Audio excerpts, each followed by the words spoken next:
يا أيها الذين آمنوا صلوا عليه وسلموا تسليما اللهم صل على سيدنا ومولانا محمد وبارك وسلم الصلاة والسلام عليك يا رسول الله وعلى آلك وأصحابك يا سيدي يا رحمة للعالمين حمد الصلاة کے بعد نہایت واجب القدر والاحترام مسند صدارت پہ تشریف فرما علمی عملی روحانی شخصیت پیر طریقت رہبر شریعت حضور پیر سید محمد اقبال حسین شاہ صاحب چشتی مودودی زیر شفور اور پیر طریقت رہبر شریعت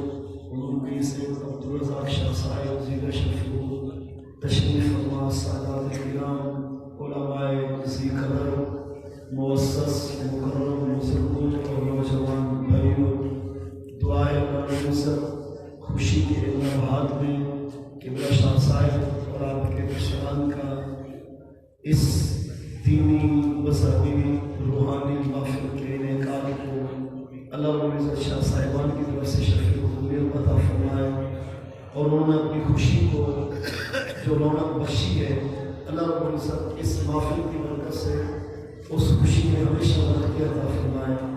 حضرت علامہ مولانا سید محمد مبین شاہ صاحب جن کو اللہ رب العزت نے حضور پاک صلی اللہ علیہ وسلم کی نکاح والی سنت کے عمل کی توفیق عطا فرمائی ہے، اللہ اس سنت میں برکت عطا فرمائے اور اس دین کاوش کو کوشش کو اللہ رب العزت شفیع قبولیت عطا فرمائے۔ یقیناً انتہائی مبارک بادی کے لائق ہے وہ لوگ کہ جن کی ہر خوشی اور ہر غمی دین کے مطابق ہوتی ہے۔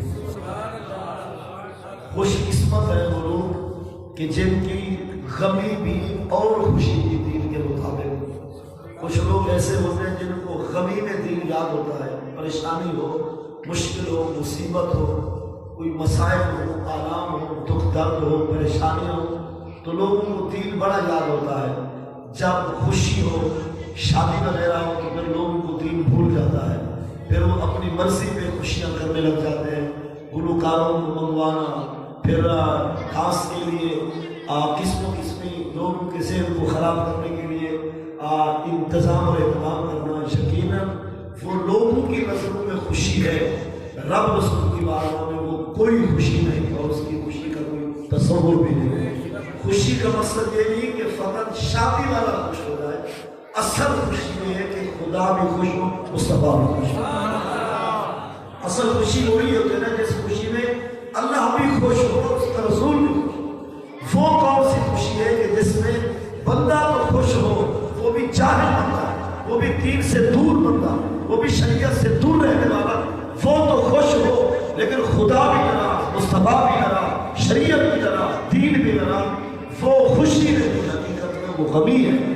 اصل خوشی وہ ہے کہ جس خوشی میں بندے کا رب بھی خوش ہو اور اس کا رسول بھی خوش ہو اور دین بھی خوش ہو، اسلام بھی خوش ہو۔ یقیناً یہ جو خوشی ہے کہ سنت نبوی نکاح والی کی تکمیل کے موقع پر اس طرح کا جلسہ ذکر میلاد مصطفیٰ صلی اللہ علیہ وسلم، یقیناً یہ بات اللہ کو بھی خوش کرتی ہے، اس کے رسول کو بھی خوشی ہوتی ہے۔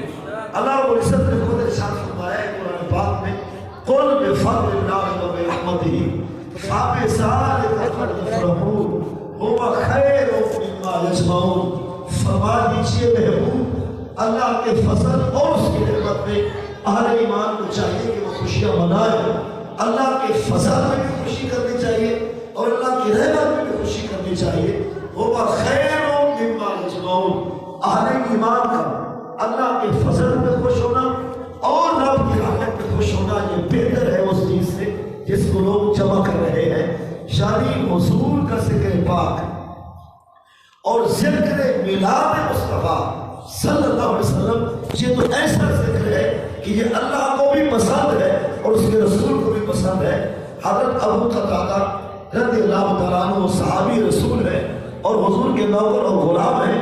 آپ فرماتے ہیں کہ سئل رسول اللہ، اللہ کے رسول صلی اللہ علیہ وسلم سے سوال کیا گیا ان صوم الاثنین، کیا سنا آپ ہر سوموار پیر کے دن روزہ رکھتے ہیں؟ روزہ تو سمجھ آتا ہے لیکن دن کا تعین سمجھ نہیں آتا کہ ہر پیر کو آپ کو روزہ ہوتا ہے، دن اور بھی ہے، ہفتہ ہے، اتوار ہے، منگل بدھ جمعرات جمعہ ہے، لیکن یا سنا آپ کو روزہ ہر پیر کے دن ہوتا ہے، تو پیر میں ریزن کیا ہے، وجہ کیا ہے؟ تو حضور نے فرمایا فیہ ولدتو، میں نبی ہر پیر کے دن روزہ رکھتا ہوں اس لیے کہ میرا میلاد ہوا تھا پیر کے دن، میری ولادت ہوئی تھی پیر کے دن، تو شانی حضور خود اپنا میلاد ہر ہفتے خود منایا کرتے تھے۔ تو یہ بھی جلسہ ہے، اسے کرے میلاد مصطفیٰ، یعنی یہ وہ عمل ہے جو اللہ کے رسول کو پسند ہے، تو جو چیز اللہ کے رسول کو پسند ہو وہ اللہ کو بھی پسند ہوتی ہے، کیونکہ حضور کو اپنا میلاد بڑا پسند تھا۔ تو یہ بھی جلسہ ہے، اسے کرے میلاد مصطفیٰ ہے صلی اللہ علیہ وسلم۔ فاللہ فارسولہ احق ان یردو، یہ آیت بتلاتی ہے رضا اللہ کی ہو، رضا رسول کی ہو، دونوں رضائیں ایک ہے۔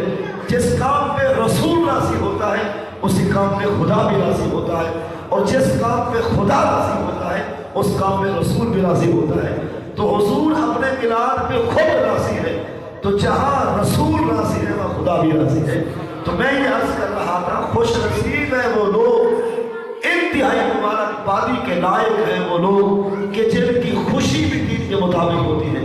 صحیح بخاری میں حدیث پاک کا ایک ٹکڑا عرض کرنا چاہتا ہوں، کتاب الفطر مشکات ثانی میں بھی وہ حدیث پاک موجود ہے۔ آپ کے اور میرے محبوب علیہ السلام کے صحابہ جب حضور کے ید اللہ والے ہاتھوں پر ہاتھ رکھ کے بیعت کرنا چاہتے تو صحابہ کرام عرض کرتے باشانا علی العسر والیسر، کہ یا رسول اللہ ہم نے آپ کی وہ بیعت کی ہے کہ آپ نے ہمیں اپنا مرید بنایا ہے، ہم آپ کے نوکر بنے ہیں، ہم نے ایسی بیعت حاصل کی ہے کہ ہماری ہر خوشی آپ کے دین کے تابع ہوگی اور ہماری ہر غمی بھی دین کے مطابق ہوگی۔ یعنی صحابہ کرام بھی جب حضور کی بیعت کیا کرتے تھے اور حضور ان کو بیعت فرماتے تھے تو صحابہ کا یہ جملہ ہوتا باشانا علی العسر والیسر، یا رسول اللہ ہماری ہر تنگی آپ کے دین کے مطابق ہوگی اور ہماری ہر خوشحالی بھی آپ کے دین کے مطابق ہوگی۔ دیکھیے تنگی ہے، خوشحالی ہے، دولت ہے، فراوانی ہے، غربت ہے، مفلسی ہے، ناداری ہے، کامیاب ہے وہ بندہ جس کا ہر لمحہ ہر لحظہ حضور کی دین کے مطابق ہے۔ لوگ اپنی خوشیاں خراب کر بیٹھتے ہیں، جب وہ اپنی خوشیوں میں شیطان کو راضی کرتے ہیں تو پھر وہ خوشی نہیں ہوتی وہ بربادی بن جاتی ہے۔ اصل خوشی یہ ہے کہ رب رسول کی ذات خوش ہو۔ اور میں اس مقام میں مبارکبادی پیش کرنے کے ساتھ ساتھ ایک حدیث پاک کا ٹکڑا پڑھنا چاہتا ہوں۔ آپ کے میرے نبی علیہ السلام نے ارشاد فرمایا من سن فی الاسلام سنۃ حسنہ، حضور نے فرمایا جو بندہ ہمارے اسلام میں نیا اچھا طریقہ چالو کرے گا اس کو بھی ثواب ملے گا، جتنے لوگ اس پر عمل کریں گے اتنا اس کو بھی ثواب دیا جائے گا۔ یعنی اگر شاہ صاحب نے خوشی کے موقع پہ حضور کے ذکر کی محفل کا انعقاد کیا ہے تو جتنی خوشیاں اس طرز پہ ہوں گی، جتنی خوشیاں اس طرح کی ہوں گی، تو جتنی ان خوشی کرنے والوں کو ثواب ملے گا، جنہوں نے وہ راستہ دکھایا ہے اتنی ثواب اس کو بھی دیا جاتا رہے گا۔ تو یعنی اس طرح کی خوشیاں جتنی ہوں گی، مثلا 2 گھنٹے آج یا 3 گھنٹے آج یہ محفل جاری و ساری ہے، ان 3 گھنٹوں پر مشتمل محفل کا ثواب بھی شاہ صاحبان کو دیا جائے گا۔ اگر کوئی بندہ اپنی خوشی اس طرح کرے گا، اس کے بھی 3 گھنٹے گزرے گی عبادت میں، تو ان 3 گھنٹوں کا ثواب بھی شاہ صاحبان کو دیا جاتا رہے گا۔ تو ہمیں یہ حضور کا فرمان درس دیتا ہے کہ تم اپنے دین میں، اپنی شریعت میں، اپنے اسلام میں ایسے پیارے پیارے کام کرو کہ وہ کام جب تک چلتے رہے تمہیں ثواب بھی ملتا رہے۔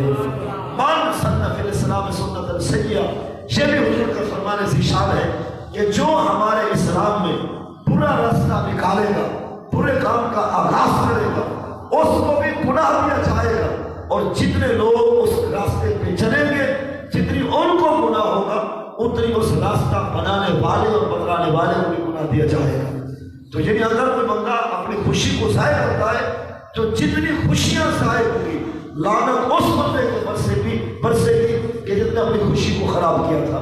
لہذا ہمیں بھی چاہیے کہ ہمارا ہر پل، ہر لمحہ، ہر لحظہ حضور کی دین کے مطابق ہو، چونکہ اللہ نے جو ہمیں دین عطا فرمایا وہ دین کامل ہے، وہ دین اکمل ہے، وہ دین پورا ہے۔ قرآن کہتا ہے یا ایھا الذین آمنوا ادخلوا فی السلم کافہ، اے ایمان والو داخل ہو جاؤ اسلام میں پورے کے پورے، اسلام میں پورے کے پورے داخل ہو جاؤ، یعنی تمہارا ہر قول، ہر فعل، ہر عمل تمہارا دین کے مطابق ہونا چاہیے اور ہر لمحہ تمہارا اسلام کے مطابق گزرنا چاہیے۔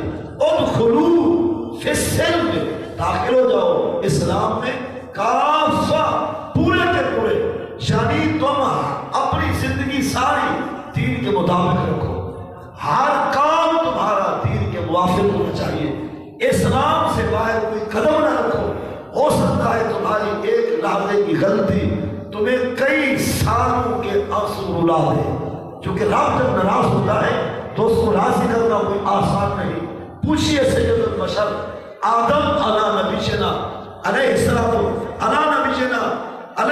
السلام سے، پوچھئے آدم علیہ السلام سے، فقط ایک دانہ آپ نے بھول کے کھایا تھا، اس بھول کو بخشوانے کے لیے آپ کو 300 سال تک دعا مانگنا پڑی۔ 300 سال تک آپ دعائیں مانگتے رہے کہ ربا ہم پر راضی ہو جا، ہم تجھے راضی کرنا چاہتے ہیں، ہم پر رجوع رحمت فرما، ہماری توبہ قبول فرما۔ 300 سال بعد آدم علیہ السلام کی دعا ہمارے حضور کے واسطے سے قبول ہوئی۔ تو یہ بتایا جا سکتا ہے اس کی روشنی میں کہ رب کو ناراض کرنا آسان ہے، اس کو راضی کرنا بڑا مشکل ہے۔ ناراض تو بندے کر بیٹھتے ہیں خوشی کی شریعت کے خلاف اور شادی ہوئی دین کے مخالف، تو ایک لحظہ یا ایک رات میں جنہوں نے رب کو ناراض کیا، اب اس خدا کو راضی کرنے کے لیے پتہ نہیں کتنے سال لگے، کیونکہ خدا ہے نا، نہ مانے تو کون اس کے آگے، اس کے بارگاہ میں کوئی شکایت کر سکتا ہے، وہاں کوئی بول نہیں سکتا، کسی کو دم مارنے کی مجال نہیں۔ اس وجہ سے ہمارے لیے ضروری ہے کہ ہم کبھی رب کو ناراض کرنے والا قدم ہی نہ اٹھائیں اور کبھی حضور کے دین کے باہر قدم ہی نہ رکھیں، بلکہ جتنا ہو سکے اپنی ساری زندگی ہم دین کے مطابق رکھیں۔ یہاں ایک حدیث پاک مزید پڑھنا چاہتا ہوں، احیاء علوم الدین جلد اس کی 4، حدیث پاک کے غالباً صفحہ 190 پر سیدنا عبداللہ بن عباس، اتنے غور طرف یہ حدیث پاک کے جملے ہیں۔ عبداللہ بن عباس رضی اللہ تعالیٰ عنہ حدیث پاک کے راوی ہے، آپ فرماتے ہیں داخل رسول اللہ، کہ اللہ کے رسول صلی اللہ علیہ وسلم داخل ہوئے، حضور تشریف لائے، علی انصار من اصحابہ، حضور کے انصار صحابہ کا مجمع تھا، مدینہ پاک کے رہنے والے جو حضور کے غلام تھے، انصار صحابہ کا مجمع تھا، مجلس تھی یعنی جلسہ تھا، صحابہ کرام جمع تھے جو انصاری ہے، حضور ان کے محفل میں جلوہ گر ہوئے، حضور ان کے جلسہ میں تشریف فرما ہوئے۔ تو جیسے حضور صحابہ کے مجمع میں آئے تو حضور نے فرمایا انتم مومنون، کیا تم سارے ایمان والے ہو؟ کیا تم جتنے موجود ہو ہر ایک بندہ تم میں سے ایمان والا ہے؟ قالوا، سب نے عرض کی نام یا رسول اللہ، ہم جتنے بھی ہیں آپ کے نوکر ہیں، ہم سارے آپ کے غلام ہیں اور ہم سارے ایمان والے ہیں۔ حضور نے پوچھا نا کیا تم سارے ایمان والے ہو؟ تو صحابہ نے کیا عرض کیا؟ نعم، جی ہاں، ہم سارے ہی ایمان والے ہیں۔ تو حضور نے فرمایا ما علامت ایمانکم، اگر تم ایمان والے ہو تو بتاؤ تمہارے ایمان کی نشانی کیا ہے۔ حالانکہ صحابہ ہیں، جلسہ جاری ہے، غلامان موجود ہیں، یہ وہی ہے جو نمازیں حضور کے پیچھے پڑھتے ہیں، یہ وہی ہے جن کی سحری افطاری حضور کے دین کے مطابق چل رہی ہے، یہ وہی ہے جو جہاد میں بھی حضور کے ساتھ ہوتے ہیں۔ حضور جانتے ہیں کہ ایمان والے ہیں، پھر بھی انہوں نے فرمایا ما علامت ایمانکم، صحابہ بتاؤ تمہارے ایمان کی نشانی کیا ہے۔ ایمان کی نشانی، صحابہ کرام سارے خاموش ہو گئے، کہ یہاں کیا جواب دیں؟ ساری بات تو حضور کے سامنے ہے، نمازیں بھی سامنے ہیں، روزے بھی سامنے ہیں، تلاوت قرآن بھی حضور کے سامنے ہے، سب کچھ ہمارا دین کا جو بھی ہمارا کام ہے وہ حضور کی بارگاہ میں موجود ہے۔ لیکن حضور پوچھ رہے ہیں کہ ایمان کی نشانی بتلاؤ۔ جب سارے صحابہ رونے لگے اور ساروں قطار لوگ رونے لگے، ان کی آنکھوں سے آنسو چھلک پڑے، اتنے میں قام عمر ابن الخطاب، سیدنا فاروق اعظم کھڑے ہوئے، عرض کرتے یا رسول اللہ اگر اجازت آپ دیں تو ان بھائیوں کے ایمان کی نشانی میں بتلا دوں؟ ہیں یہ سارے ایمان والے یا رسول اللہ جتنے موجود ہیں یہ سارے آپ کے نوکر ہیں کلمہ پڑھنے والے، لیکن اگر آپ کی ارشاد فرمائیں تو ان کے دلوں کی ترجمانی میں عمر کر دوں؟ یہ بولنا چاہتے ہیں لیکن بول نہیں پا رہے، آپ کا جلال اتنی ہے، آپ کا روب اتنی ہے، دبدبا اور ہیبت اتنی ہے کہ ان کی زبانیں خالی چکر کاٹ رہی ہے، الفاظ باہر نہیں آ رہے۔ اگر آپ حکم دیں تو میں ان بھائیوں کے ایمان کی نشانی بتلا دوں؟ حضور نے فرمایا عمر تو بتا ایمان کی نشانی کیا ہے؟ تو عمر بن خطاب نے عرض کیا نشکر علی الرخاء نصبر علی البلاء ونرضى للقضاء۔ عمر بن خطاب نے 3 نشانیاں ایمان کی بیان کی۔ عرض کرتے یا رسول اللہ نشکر علی الرخاء، اللہ ہمیں جتنی صحت دے گا، طاقت دے گا، پیسہ دے گا، پاور دے گا، کبھی دین کا نقصان نہیں کریں گے۔ ہمیں خدا حسن دے، طاقت دے، پاور دے، پیسہ دے، جتنی چیزیں نعمتیں اللہ ہمیں عطا فرمائے گا، یا رسول اللہ ہم کبھی دین کا نقصان نہیں کریں گے۔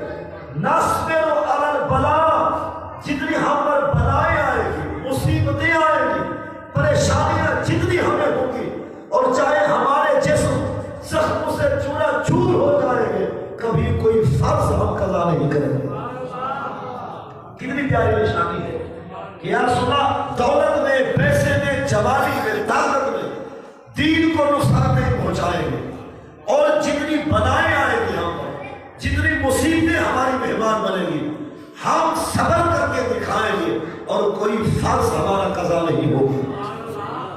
یعنی ہماری خوشی بھی آپ کے دین کے مطابق اور ہماری غمی بھی آپ کے، یہی نہ مطلب ہے جتنی طاقت ہوگی، پیسہ ہوگا، جوانی چورانی ہوگی، ہم دین کا نقصان نہیں کریں گے، شریعت کو رنج نہیں ہونے دیں گے، شریعت کو ناراض نہیں ہونے دیں گے، ہر حال میں دین کے تابع رہیں گے۔ اور دوسری نشانی ہے نصبر علی البلاء، جتنی بلائیں مصیبتیں ہم پر آئیں گی ہم صبر سے نبھائیں گے اور کوئی فرض قضا نہیں ہونے دیں گے۔ 2 باتیں، اور تیسری نشانی یہ ہے کہ نرضى للقضاء، رب ہم سے جو چاہے وہ لے لے، کبھی گلہ نہیں کریں گے۔